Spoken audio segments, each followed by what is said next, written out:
ser ofrenda agradable y poder corresponder a tu amor inagotable. Tú eres la fuente, Señor. Esa fuente inagotable, Padre amado. Señor, hubo una mujer que fue a traer el agua, Señor, a recoger agua. Y tú le dijiste que tú eres el agua que sacia la sed, la única, inagotable. Hoy estamos aquí, Dios, para adorarte, para alabarte, para exaltar tu santo nombre. Pero también hoy venimos, Dios, para que tú nos hables. Señor, abrimos nuestro corazón, Padre amado, para que tú escudriñes lo más profundo de nuestro corazón, Dios. Y en esa profundidad, Dios, escribe, Señor, esta palabra. Escríbelo, Dios, para que lo pongamos en obra, Dios. Gracias, Padre. Gracias, Señor. Gracias por tu presencia, Señor. Amén y amén. Muy buenas noches. Bienvenidos al Centro Cristiano Familiar, lugar donde la presencia de Dios es realidad. Amén. Más que una iglesia, una familia. Amén. Así que estamos entre familia, entre hermanos. En este tiempo han estado hablando sobre En busca de la felicidad. Qué tremendo prédica, enseñanza. Y yo he tratado de buscar algo, pero la verdad es que es difícil, pastora, ese tema, muy difícil. Dice que en la Declaración de la Independencia de Estados Unidos, ¿sabían ustedes que está escrito lo siguiente? Que todos los hombres han sido creados iguales y que Dios les ha dado 3 derechos que no pueden ser cambiados por nada. ¿Sabían que el primer derecho es el derecho a la vida? El segundo es el derecho a la libertad. Y el tercer derecho es a buscar la felicidad. Qué tremendo, ¿eh? Está en la Declaración de la Independencia de Estados Unidos. Atención, el último de ellos no dice derecho a ser feliz, sino dice el derecho de buscar su felicidad. Amén. Así que todos tenemos el derecho de buscar la felicidad. Amén. Si lo va a dar, de lo fuerte, pues no, pues, eso está bien para mí, pero amén. Y decía también, mucha gente busca la felicidad en diferentes cosas, ¿no es verdad? Pero yo le pregunto a usted, ¿usted es verdaderamente feliz? ¿Ha sido usted feliz toda su vida? ¿Cree que será feliz toda su vida? Mucha gente dice esto: si consigo comprar una casa, sería feliz. Si tan solo consiguiera un buen trabajo, sería feliz. Otros dicen, si tan solo consiguiera ganarme la lotería, sería feliz. Y hay otros que dicen, si tan solo consiguiera casarme con el hombre o con la mujer de mi vida, sería feliz. ¿Eso lo cree? Yo no. Pero yo quiero contarles un testimonio de una mujer que dijo esto: si tan solo consigo tocar, si tan solo consigo tocar. Quiero que un momento, que a partir de ahora deje de funcionar, para que deje todos los prejuicios y pueda usted meterse en los zapatos de esta mujer y pueda viajar conmigo lo que yo le voy a contar. Amén.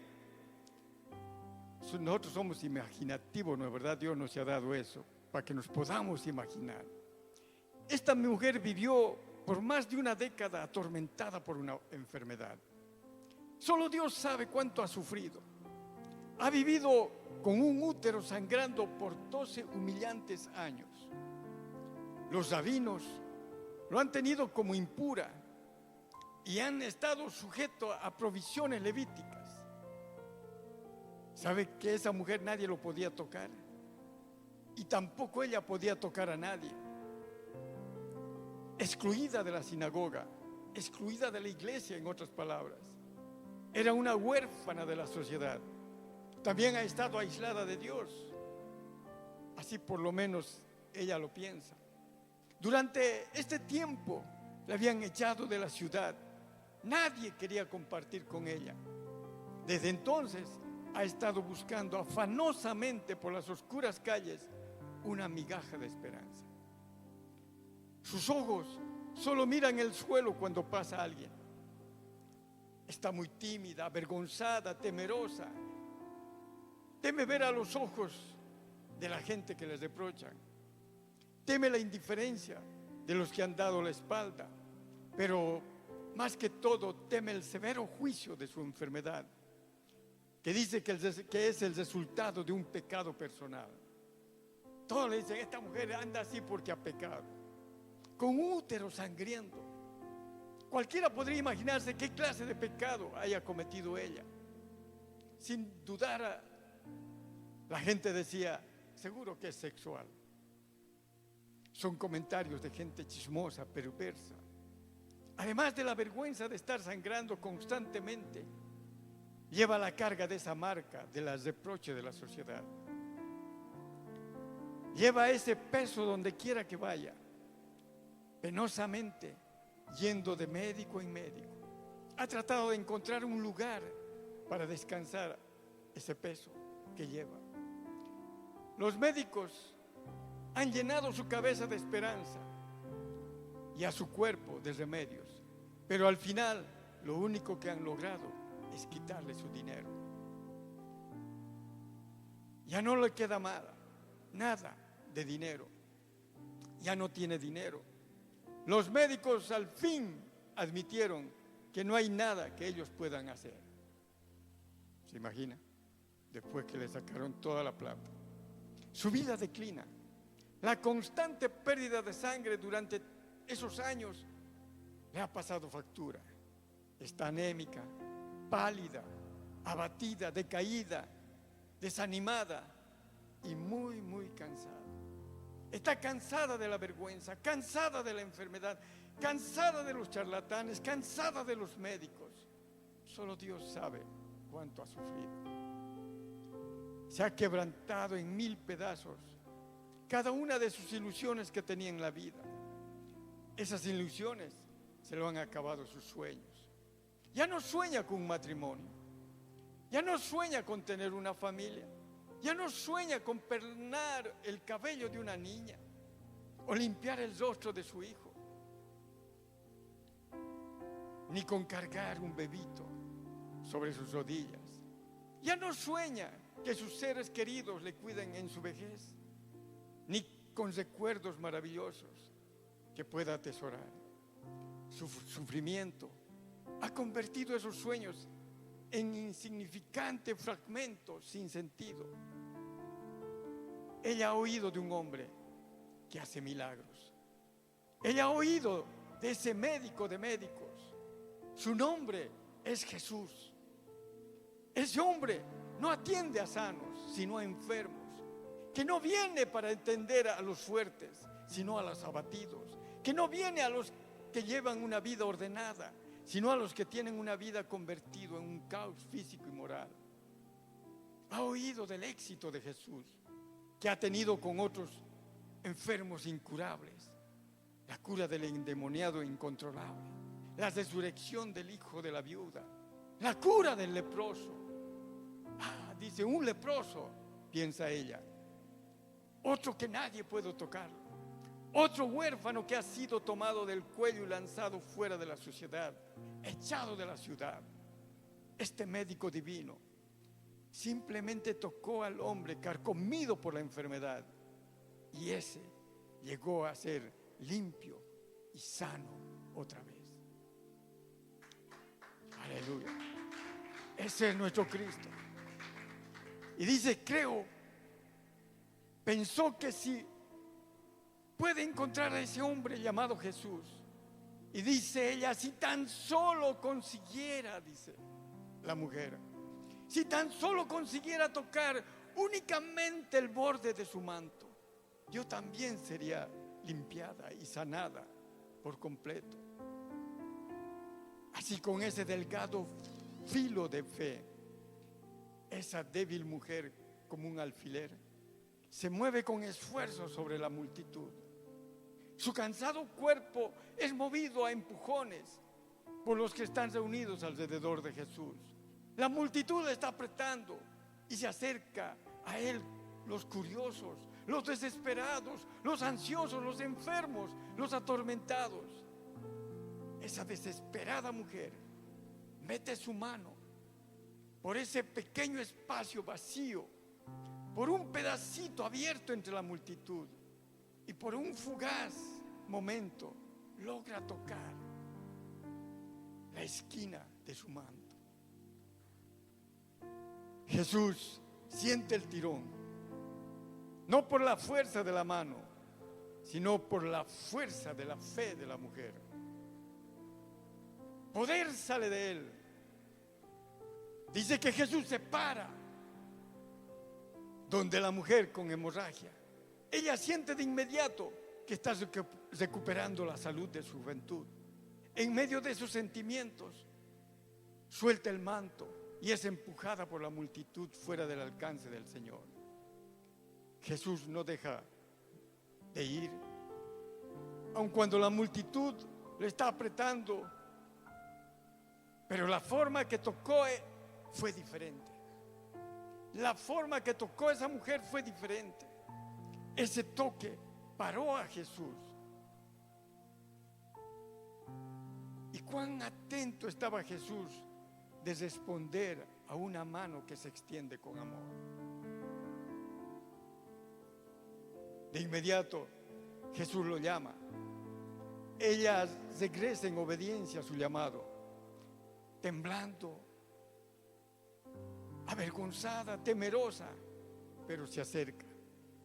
Jesús entiende la triste historia de la mujer. Él puede ver su aislamiento, él puede ver su falta de seguridad. Sus húmedos ojos hacen que la multitud vea nublada. Por un breve momento, solo ve a Jesús.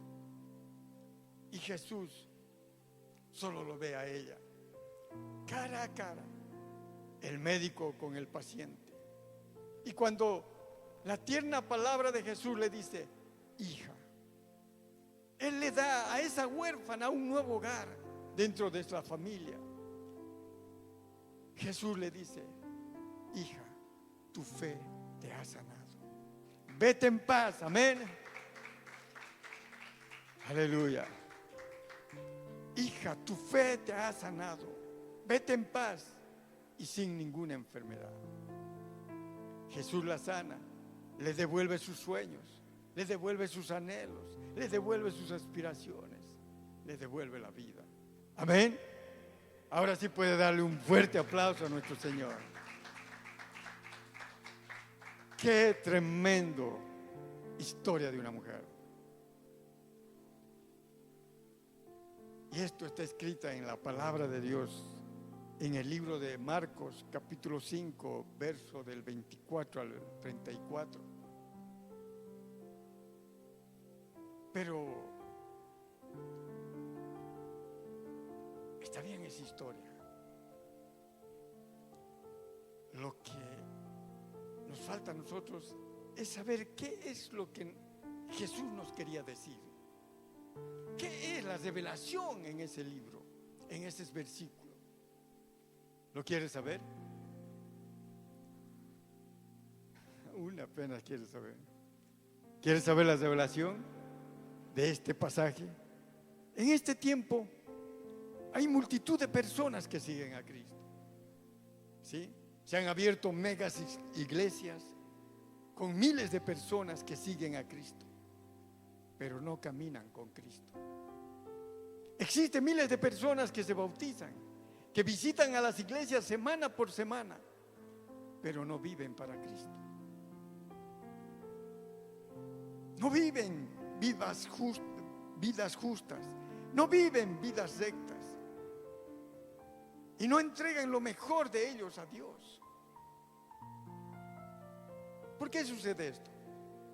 Esto sucede porque existen muchos dentro del cuerpo de Cristo que sufren una enfermedad grave.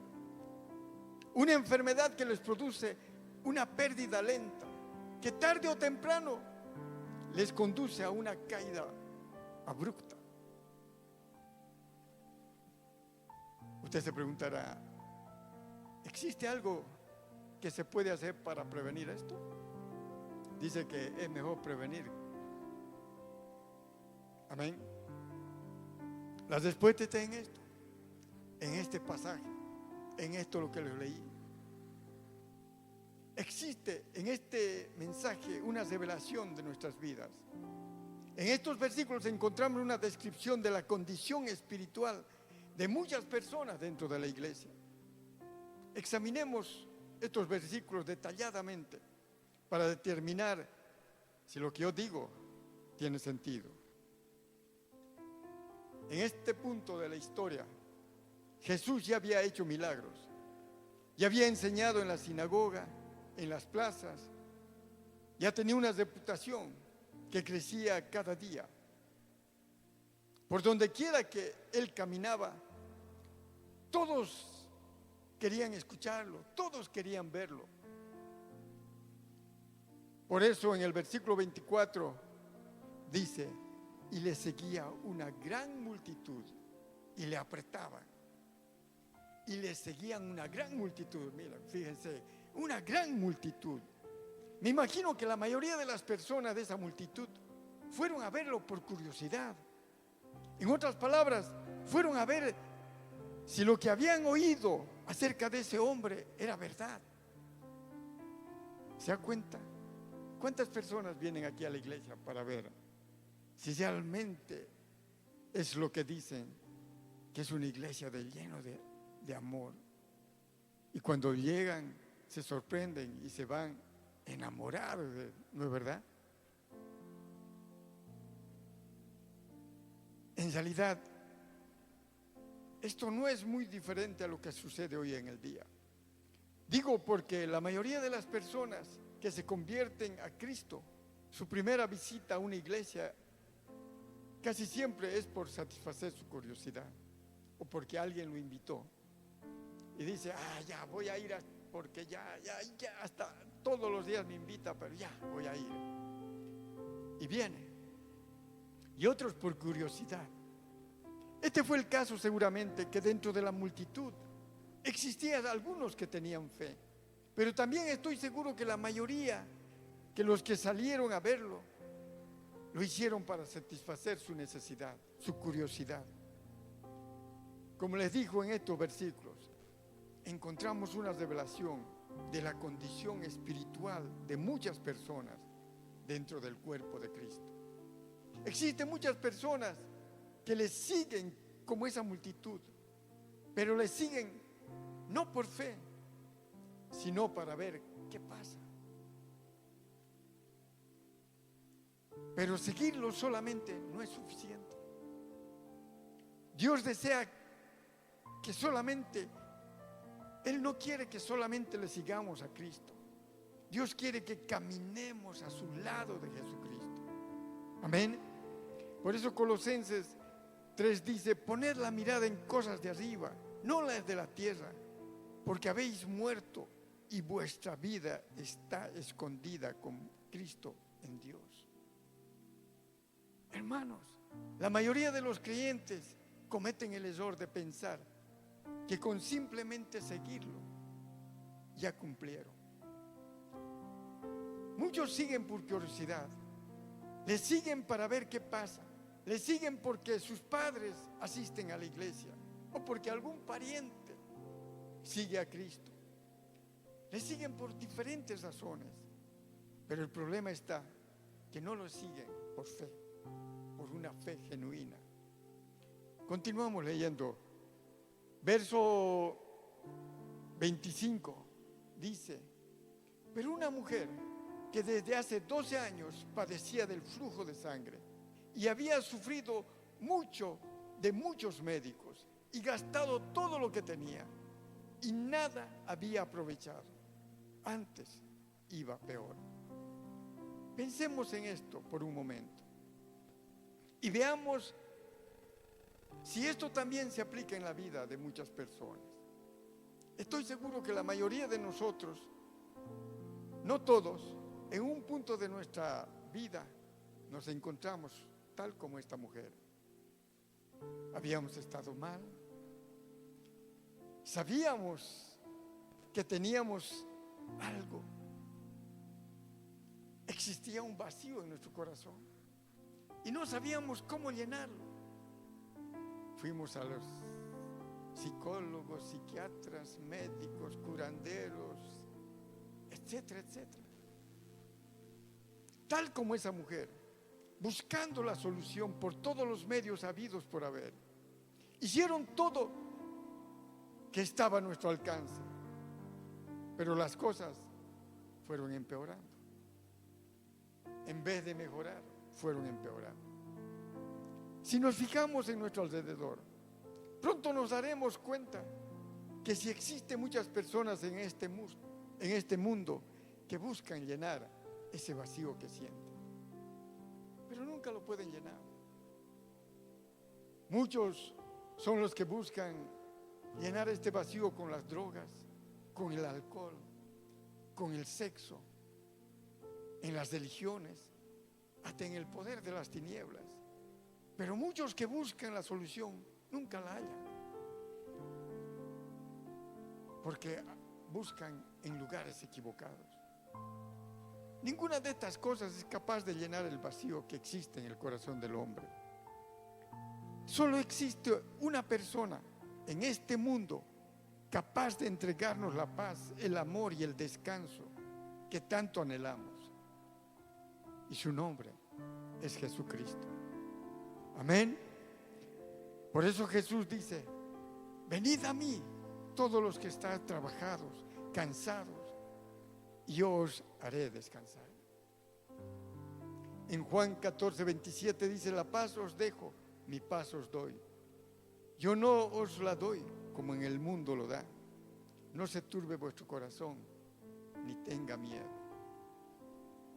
Una vez que aceptamos a Jesús como nuestro Rey y Salvador personal, Él llena el vacío de nuestro corazón.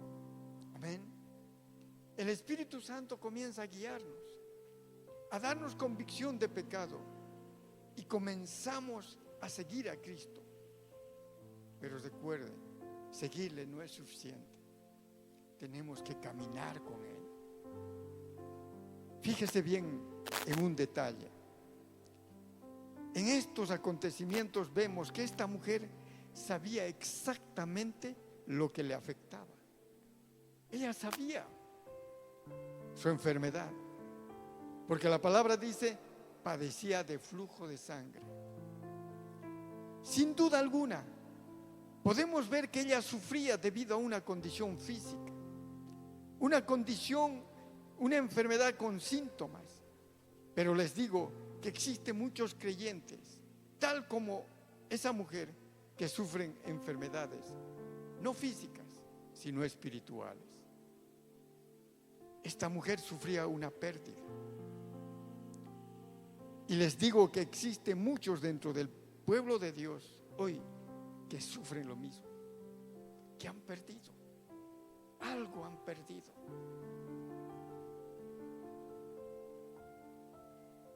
Existen muchos creyentes que se pierden las bendiciones que Dios derrama sobre su pueblo, y lo único que pueden hacer es preguntarse ¿por qué?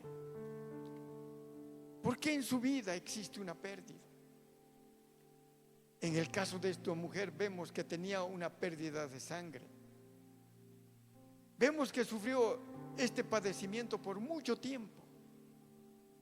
Tal como esta mujer, existen muchos creyentes que sufren una pérdida espiritual, que han estado sufriendo por largo tiempo. Es por esta razón que enseño la importancia de examinar nuestra vida, nuestra manera de ser, nuestra manera de comportarnos, nuestra manera de pensar. Porque si no examinamos nuestra vida, nunca encontraremos nuestros errores y nuestras faltas. Nunca encontraremos dónde está nuestra pérdida. Por eso tenemos que agradecer a Dios que hoy estamos con vida, que hoy podemos decirle al Espíritu Santo: revélanos cuál es el pecado que está escondido en nosotros, para que yo me pueda arrepentir y perdonar. Cuando allá no vayamos y a no haber arrepentimiento. Permítame ilustrarles con un ejemplo. Si salimos del templo y vemos que el neumático de nuestro automóvil está con un poco de aire, ¿cuál sería nuestra reacción? Lo primero que haríamos, ¿qué sería? Los más sensatos irían a una gomería y le dirían: échelo más aire, ¿no es verdad? Y se irían a su casa. Entonces, ¿qué sucede? Que puede ser que llegue a su casa sin problemas, o que puede que aparentemente esté bien, pero tarde o temprano su neumático va a quedar otra vez sin aire. Queda sin aire porque nunca tomamos el tiempo de buscar el pinchazo. Preferimos ir donde el gomero: échelo aire, se baja, échelo aire, y no somos capaces de decir: revise si hay un pinchazo. Así pasa en nuestra vida.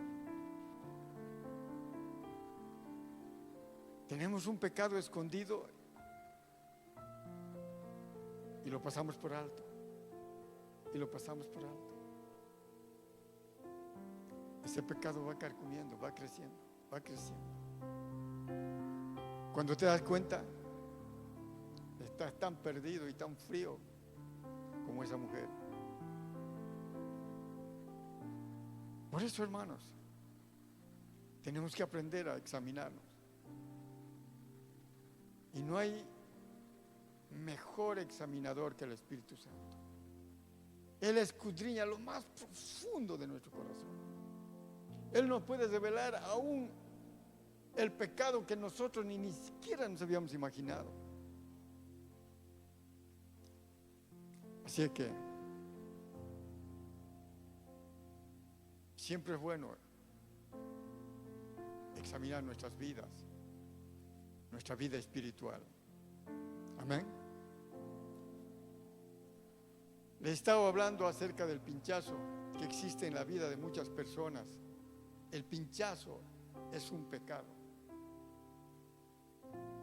Así como ustedes saben, alguien me puede decir si saben cuándo se pinchó su llanta, ¿dónde? Nunca. Usted va y, oh, ¿qué fue? Está baja la llanta. Nunca sabemos dónde lo han pinchado. A veces aparece un pequeño clavito o algo, a veces un clavote. Así es el pecado. Nunca sabemos dónde hemos pecado. Por eso nos encontramos a veces vacíos espiritualmente. Puede ser que tratemos de llenar el vacío yendo a la iglesia una vez a la semana, o a veces tratamos el vacío yendo a la iglesia 2 veces a la semana. Pero eso no es la solución. A veces eso es religiosidad. Pero no me malentiendan. Asistir a la iglesia es bueno, pero no basta. Amén. Estamos llamados a cumplir, porque dice la palabra que no dejemos de congregarnos siempre. Hay otra gente que cree tapar eso con ser activista en la iglesia, ¿no es verdad? Que limpian, barren, todo hacen. Y cuando vos lo preguntas, ¿cuándo hablaste con Dios la última vez? Y se ponen a pensar,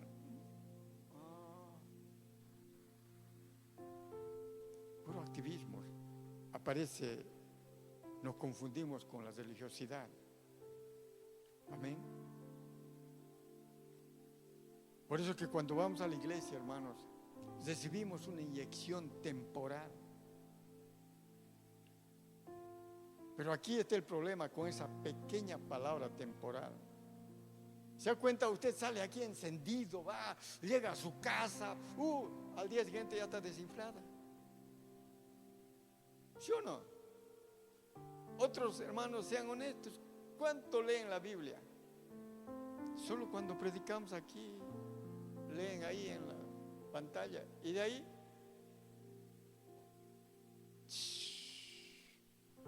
¿no es verdad? Si no arreglamos el pinchazo, hermanos, tarde o temprano, cuando menos lo esperemos, todo a nuestro alrededor se va a venir abajo. Nuestra familia, nuestras amistades, nuestra esposa, nuestro esposo, nuestros hijos, nuestras hijas, todo va a ser afectado. Cuando podemos arreglar el pinchazo antes que esto suceda. Fijémonos bien lo que hizo esta mujer. Verso 27. Cuando oyó hablar de Jesús, vino por detrás de la multitud y tocó su manto. Quiero que lo dejes ahí.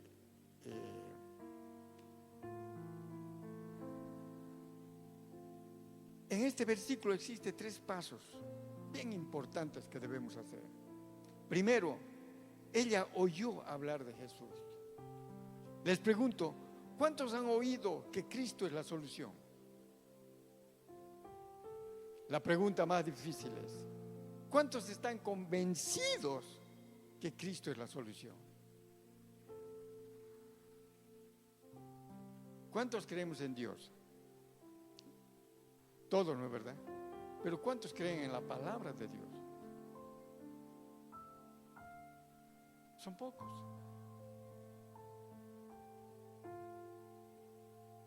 Porque si creeríamos en la palabra, habría muchas cosas en las cuales no andaríamos enfermos. Muchos de nosotros oímos de Cristo, oímos y oímos, pero en realidad no escuchamos. Oímos y oímos, pero no estamos convencidos. Este es un pinchazo que existe en la vida de muchos. Muchos son los que están completamente convencidos que Él es la solución. Hermanos, ustedes tienen que decir, Él es la solución. Cualquier cosa que te pasa, ¿qué haces primero? Tu hijo está con fiebre, ¿qué haces? Al médico, paracetamol, esto. No son capaces de decir, bueno, en el nombre de Jesús. Cualquier cosa. Primero vamos a otra cosa. ¿No es verdad? Así que el primer paso es estar completamente convencido de que Cristo es la solución. Amén. Debemos, hermanos, eliminar la duda. La duda es pecado. A veces nosotros dudamos.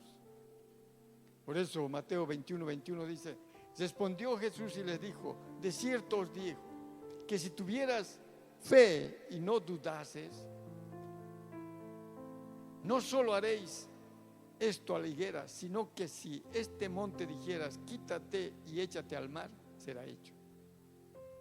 ¿Se pueden dar cuenta? La duda es mala, hay que quitar de nuestra vida. Segundo, dice, vino por detrás entre la multitud. En otras palabras, ella tuvo que abrirse campo entre la multitud que lo separaba de Jesús. No sé cuántos le ha tocado hacer esto. No sé a cuántos les ha tocado tener que abrirse paso de entre la multitud. A veces tu esposo no quiere que vengas aquí a la iglesia, pero tú tienes que abrirte campo. A veces las circunstancias no te dejan que puedas orar, que puedas leer. Tienes que abrirte. Amén. ¿Estás seguro que esto es el caso aquí? ¿Sabes qué, hermana? Esa mujer no ha estado diciendo, permiso, permiso, por favor, permiso, es que quiero llegar donde Jesús. Ella tuvo que agarrar y empujar, hacerse un espacito para llegar. Me imagino yo que ella llegó arrastrándose, porque ella no tenía fuerza para empujar. Así que llegó a rastras y caminó hasta donde llegar, donde Jesús. Existen muchos que se encuentran mirando a Jesús de lejos, sin poder llegar a Él. Por eso debemos examinarnos y preguntarnos, ¿qué multitud, qué cosa es lo que nos separa a nosotros de Jesús? Amén. Muchos son los que ven y le escuchan a través de su santa palabra, pero no logran llegar a Él. ¿Por qué? ¿Por qué no logran llegar a Él? Porque existen obstáculos que tienen que superar. ¿Por qué no llegan a Él? Porque existen barreras que tienen que romper. ¿Por qué no llegan a Él? Porque existen murallas fortificadas que tienen que ser derrumbadas. ¿Por qué no llegan a Él? Porque existen multitudes que hay que atravesar. Eso fue exactamente lo que hizo esa mujer. Vino por detrás de entre la multitud. Amén. Hermano, el cristianismo es para valientes. Y usted tiene que ser fuerte. Tiene que atravesar esos muros. Tiene que atravesar esas multitudes. No todo creyente está dispuesto como esa mujer. No todo creyente está dispuesto a empujar todo a su lado. No todo creyente está dispuesto a abrirse camino y ir directo donde Jesús. Para poder vencer, hay que tener fe, hermanos. Amén. Hay que tener fe. Aleluya.